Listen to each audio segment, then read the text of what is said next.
ନିଜର ଭ୍ୟାଲୁକୁ କିପରି ବଢ଼େଇବେ। ଅନ୍ୟମାନଙ୍କୁ ସବୁବେଳେ ନିଜର ପ୍ରୋବ୍ଲେମ୍ ଶୁଣାନ୍ତୁ ନାହିଁ, କାରଣ କେହି କାହାରି ପ୍ରୋବ୍ଲେମ୍ରେ ଇଣ୍ଟରେଷ୍ଟେଡ୍ ନୁହନ୍ତି। ଆପଣ ସବୁବେଳେ ଯଦି ନିଜ ପ୍ରୋବ୍ଲେମ୍ ଶୁଣାଇବେ, ଲୋକେ ଆପଣଙ୍କୁ ଅଣ୍ଡରଏଷ୍ଟିମେଟ୍ କରିବେ। କାହାରିକୁ ନିଜର ସବୁ କଥା କୁହନ୍ତୁ ନାହିଁ। ନିଜକୁ ମହତ୍ତ୍ୱ ଦିଅନ୍ତୁ।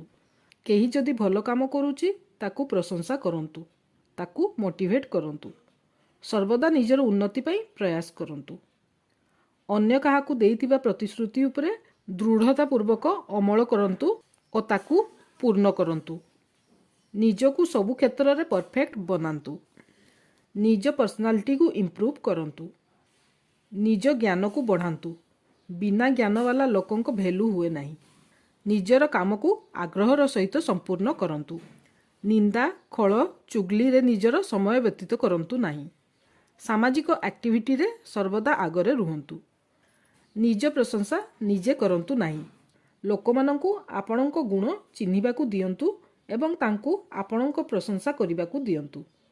ସଫଳତା ହାସଲ କରନ୍ତୁ। ସଫଳ ଲୋକର ଭ୍ୟାଲୁ ଅଧିକ ହୁଏ। କଥାରେ କୁହନ୍ତି, ଅତି ପରିଚୟ ଗୌରବ ନଷ୍ଟ। ସର୍ବଦା ମନେ ରଖନ୍ତୁ, ଲୋକେ ଆପଣଙ୍କୁ କେବେ ବି ସମ୍ମାନ ଦେବେ ନାହିଁ ଯଦି ଆପଣ କାହା ପାଇଁ ଇଜିଲି ଆଭେଲେବଲ୍ ରହୁଛନ୍ତି। କାହାରିକୁ ଏତେ ଭ୍ୟାଲୁ ଦେବା ଉଚିତ ନୁହେଁ କି ସେ ଆପଣଙ୍କୁ ଅଣ୍ଡରଏଷ୍ଟିମେଟ୍ କରିବା ଆରମ୍ଭ କରିଦେବ ଏବଂ ଇଗ୍ନୋର କରିବ। ନିଜ ଭ୍ୟାଲୁକୁ ନିଜେ ବୁଝିଲେ ଲୋକେ ସମ୍ମାନ ଦେବେ।